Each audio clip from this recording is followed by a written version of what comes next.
Saudi Arabia has implemented a much more aggressive foreign policy since King Salman took power in 2015.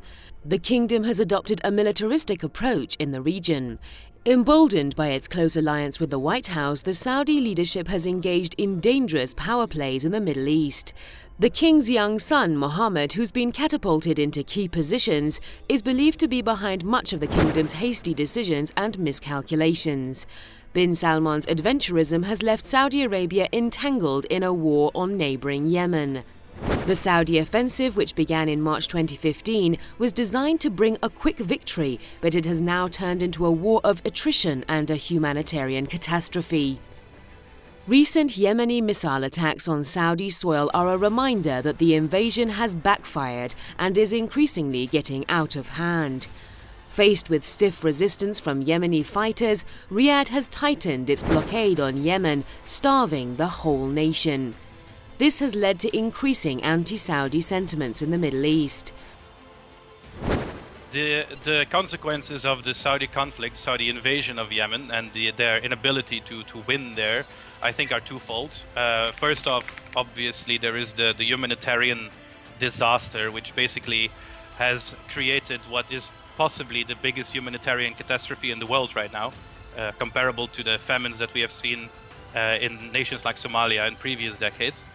But secondly, there is the psychological factor to it, and that is that what I would call that Saudi Arabia has found its Vietnam, just like the United States did in the 60s and 70s.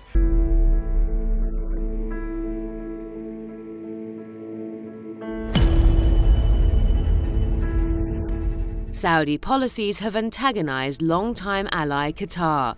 Doha, which has been pursuing more independent policies, is refusing to follow Saudi dictates. This has been especially the case when it comes to relations with regional player Iran.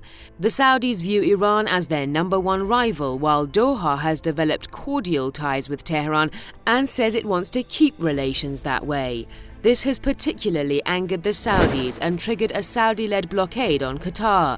Observers say the alienation of Qatar was another miscalculation that has further dented Saudi influence. The traditional allies of Saudi Arabia are getting annoyed by the fact that Mohammed bin Salman, the crown prince, tries to tackle foreign problems and foreign policies in the same way as he did domestically, so in a very brazen and very rash way, which has in many ways alienated several Middle Eastern nations from the traditional Riyadh-Washington axis.